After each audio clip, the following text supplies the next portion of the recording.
purification. We can call that meditation, contemplation, deep prayers. But we must do it correctly. There's very easy way to do it, but must be correct. Just like everything else, there's a way to do it, the correct way. And if we know that, it's very easy. At the time of departure, we all hope to go to heaven. We normally should. Every average citizen of the world will go to heaven. But there are different degree of enjoyment of heaven, just like different housings in Cape Town. Some house cheaper, some house are more expensive, with more equipment, more comfort, swimming pool, etc., everything. Now, to the extent of our developed consciousness, to that extent we will enjoy heaven after we leave this physical world. That is, if we have trained ourselves sufficiently enough to ascend to heaven immediately after death, or else we would be sometimes hovering around for a while until we realize that we're really gone, that we have no longer a physical instrument to work with, that our speech will not be heard by our loved ones, that our wives or husband just bring another one in front of our nose every day to our bed, for example, and nothing we can do about it. Doesn't matter how much we complain, how much tantrum we throw, nobody understands nothing, nobody care. And at that time, it's a great suffering for us. Also, we will be overwhelmed by the result of our thinking during our lifetime while in the physical body. During the time that we're living, if we keep thinking negatively, then when we die, that's what we get. Yeah? So when we die without preparing, without meditation on positive power, without connection with God's power, the negative thinking that we have during a lifetime will overwhelm us and take us to unpleasant places. And that's why people say there is hell. We could also escape from that hell if we are conscious enough at that time to walk out of our own prison. But most of the time we have not been prepared, so we're weak. We're not strong enough to do that. So we have to stay in that negative atmosphere for a while until it dies down. Now there's another kind of pressure for us even. Not just that, not just our own individual created negativity or pressure or atmosphere or sphere. We have also the collective created consequence of the people in this planet, as well as our relatives and friends, closer speaking.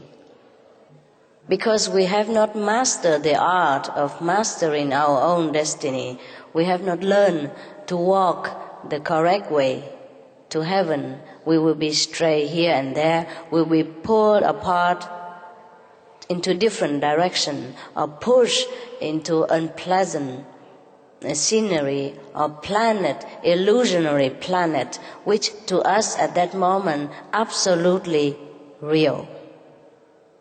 And that's how people say they enter hell and they suffer. But it must not be like that. Even if you don't want to practice vegetarian compassion, even if you don't want to practice meditation with us, you should always tell yourself and remember that God is merciful. That is the only thought you should remember at the time of death. Then you will be clear enough to see that Jesus stands by, that heavens is opening the gate, that angels is greeting you with music of the celestial realm. You must remember something noble like that we are the sons and daughters of God, that we can never be anything lower than that, though nothing at all could harm us. This is the thought should be ingrained in your mind. Like this, you will not fear the angel of death, because he doesn't really exist. It exists because we created him, because we believe in him during our lifetime. So he manifests. Whatever you wish shall be given unto you. Knock and it shall be opened. Ask and it shall be given. Because in this planet, sometimes we ask for something, it doesn't come immediately. So we think it doesn't work. It works all the time.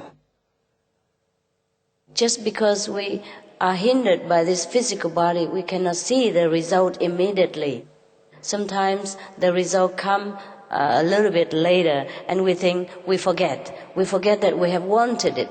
We think that, oh, this is just luck, or this is just bad fortune that these things happen to me. But nothing really happens without us wanting it in the first place. Also, of course, if we're not strong enough in our will, then the karma, the collective consciousness of negativity or positivity also affect us in daily life as well as the time of departure. In our daily life, we are more shielded by this physical ignorance. At least we do not know something bad's coming. But when we leave this physical protection, we will see everything. Everything affects us immediately. If we die and the loved ones was crying and lingering and missing us so much, and they cry and they suffer, we will feel it exactly as if we are suffering. That's why during the time of the loved one's departure, maybe the best is that we should just pray for them to go to heaven and enjoy and be liberated, and not praying, crying and lamenting and missing them so much, because that will make them also feel very miserable and delay their departure to the higher dimension. Death should be celebrated, not mourned for, because that is our final liberation. Nothing can touch us anymore. Nothing can harm us. Nothing can cover us anymore. We will know everything. We will be into everything. We will be anywhere as a fraction of seconds. We have everything that we wish for come true immediately. But in order to prepare for a higher reward than just this, we should learn the art of mastery of our own destiny, of our own future, create our own heaven, prepare our own future, and do not let the atmosphere of other people or the bad karma of other people influence us and drag us here and there like a slave or like a dog. Because we are the master. We are the children of the ocean of love of God. We have dignity. We should walk like a God. We should act like a God. We should think like a God. It's not easy because we have forgotten how to do that. But it's only a habit. And habit can be trained, can be broken also with time. During our busy activities, of course, it is difficult for us